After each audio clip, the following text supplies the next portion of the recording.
గత political term 2018, 19 political term కాలంలో అంటే తెలంగాణలో కేసీఆర్ గారు ముఖ్యమంత్రిగా ఉన్నారు. ఆంధ్రాలో జగన్మోహన్ రెడ్డి గారు ముఖ్యమంత్రిగా ఉన్నారు. ఇద్దరు చాలా సన్నిహితంగా ఉండేవాళ్ళు. ఒకరికి ఒకరు అన్నట్టుగా కేసీఆర్, కేటీఆర్ గారు జగన్మోహన్ రెడ్డి గారితో చాలా మంచి సంబంధాలను మెయింటైన్ చేశారు. అసలు వాళ్ళ సంబంధం ముందు రక్త సంబంధం కూడా చిన్నబోయింది. తెలంగాణలో ఫోన్ ట్యాపింగ్ జరిగింది అన్నమాట ముమ్మాటికి నిజం. మరి ఈ ఫోన్ ట్యాపింగు వ్యవహారం తెలంగాణ ముఖ్యమంత్రి, ఆంధ్ర ముఖ్యమంత్రి కలిసి చేసిన జాయింట్ ఆపరేషను లేకపోతే ఇది షేర్డ్ ఇన్ఫర్మేషను నాకు తెలియదు. కానీ ఒక మాట అయితే స్పష్టంగా అర్థమైంది.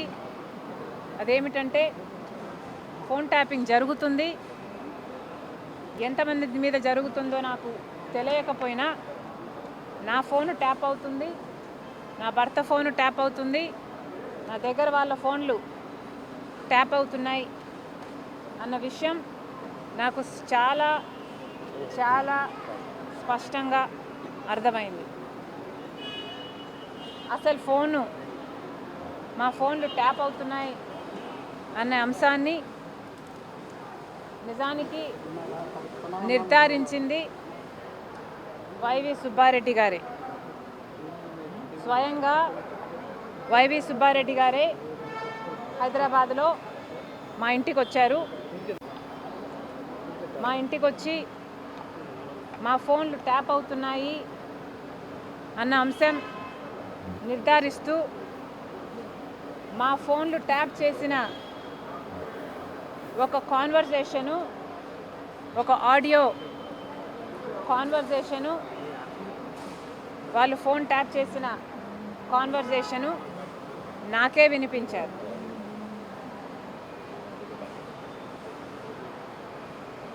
మరి ఈ విషయం సుబ్బారెడ్డి గారు ఇప్పుడు ఒప్పుకుంటారా అంటే నాకు తెలియదు, నాకు అనుమానమే.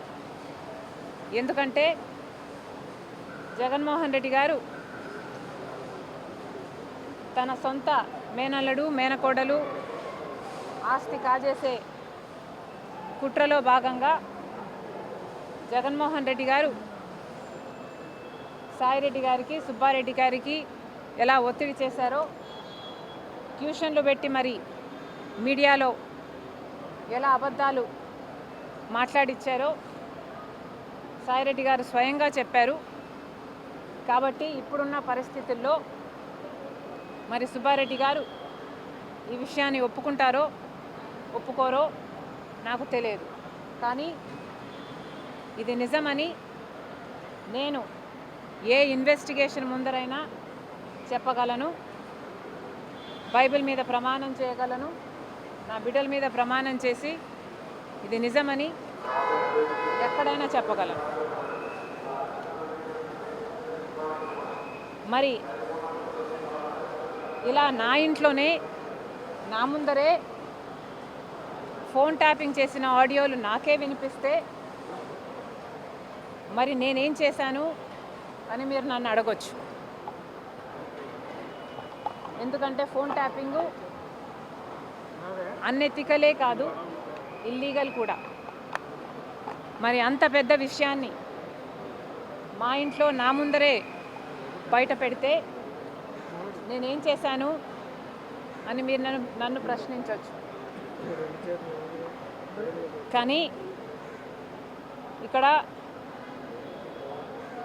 నేను చెప్పాలనుకున్న సంజాయిషి ఏమిటంటే అప్పట్లో ఒకవైపు తెలంగాణలో కేసీఆర్ గారు ముఖ్యమంత్రిగా ఉన్నారు, ఆంధ్రప్రదేశ్లో జగన్మోహన్ రెడ్డి గారు ముఖ్యమంత్రిగా ఉన్నారు. ఇటు తెలంగాణలోనైనా ఇటు ఆంధ్రాలోనైనా కేసీఆర్ గారు జగన్మోహన్ రెడ్డి గారు చేస్తున్న అరాచకాలతో పోలిస్తే ఫోన్ ట్యాపింగ్ అంశం చాలా చిన్నదిగా కనిపించింది. ఒకవైపు జగన్మోహన్ రెడ్డి గారికి నేను తోడబుట్టిన చెల్లెలిని, ఆ విషయం కూడా మర్చిపోయి రాజశేఖర రెడ్డి గారి బిడ్డనని మర్చిపోయి జగన్మోహన్ రెడ్డి గారు నేను రాజకీయంగా ఆర్థికంగా ఎదగకూడదు అన్న ఉద్దేశంలో నన్ను ఎలాగైనా సరే నా భవిష్యత్తును పాతిపెట్టాలి అన్న ఉద్దేశంతో ఎన్నో చేశారు. అందులో భాగం ఫోన్ ట్యాపింగ్లు అయితేనేమి, నా మీద నిఘా పెట్టడం అయితేనేమి, నేను మాట్లాడుతున్న వాళ్ళని ట్రాక్ చేయడం అయితేనేమి,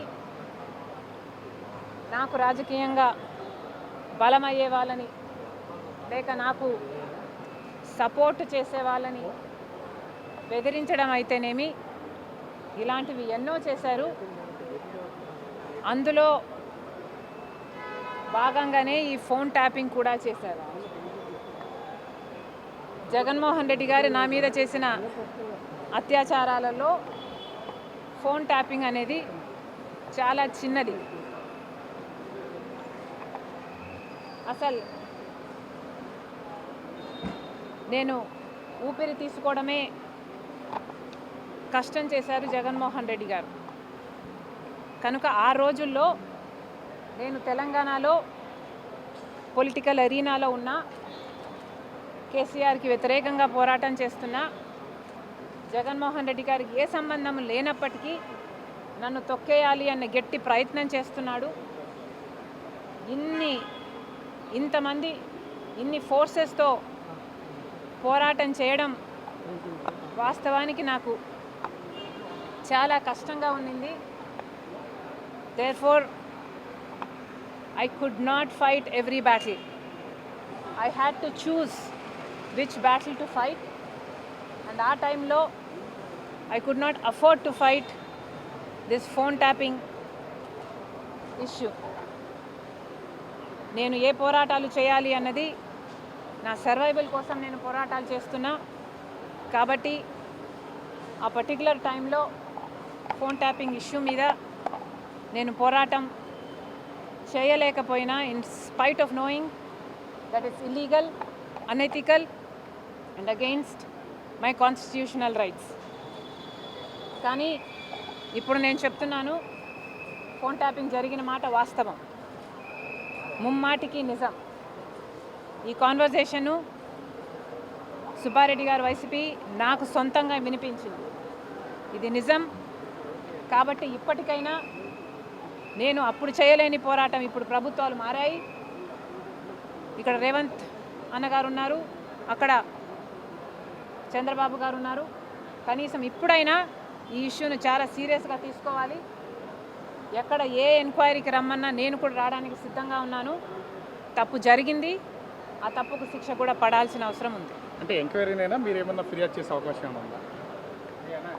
నేను ఫిర్యాదు చేయాలి అనుకుంటే జగన్మోహన్ రెడ్డి గారు నాకు ఎంఓయూ రాసిచ్చిన రోజే ఇది అమలు చేయటం లేదు అని ఫిర్యాదు చేసేదాన్ని. నిజానికి సొంత తల్లిని కోర్టుకి ఈడ్చింది జగన్మోహన్ రెడ్డి గారు. నాకు పర్సనల్ గ్రడ్జెస్ లేవు అని నిరూపించుకోవడానికి మేబీ నేను పర్సనల్ ఫిర్యాదు చేయకపోవచ్చు, కానీ నేను చెప్పాలనుకుంటున్నది ఇది సోషల్ ఇష్యూ. ఇక్కడ తప్పు జరిగింది, చాలామంది ఫోన్లు ట్యాప్ అయ్యాయి. ప్రభుత్వాలు should get to the bottom of this. కాబట్టి ఇన్వెస్టిగేషన్ జరగాలి, శిక్ష పడాలి. అంటే అప్పట్లో తెలంగాణలో మీ సర్వే అవుతున్నారు కాబట్టి తెలంగాణ గవర్నమెంట్ కూడా అప్పట్లో జగన్మోహన్ రెడ్డి గారికి సహకరించింది అనుకోవచ్చా పూర్తిగా మీ ఎదుగుదల లేకుండా ఉండడానికి?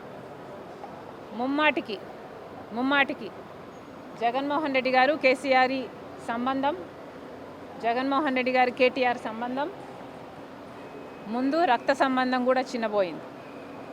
మేడం లాస్ట్ అంతకుముందు అంటే మీకు సంబంధించినటువంటి కొంతమంది అనుచరులను కూడా ఉన్నత స్థాయి పోలీస్ అధికారులు కొంతమంది బెదిరించారు ఈ ఫోన్ ట్యాపింగ్ కేసులు అనేది కొన్ని వార్తలు ఒక ఉన్నత స్థాయి పోలీస్ అధికారులే కాదు, ఏ లెవెల్లో ఏ బెదిరింపులు ఏ ఒత్తిడులు చేయాలో అన్నీ చేశాడు జగన్మోహన్ రెడ్డి గారు.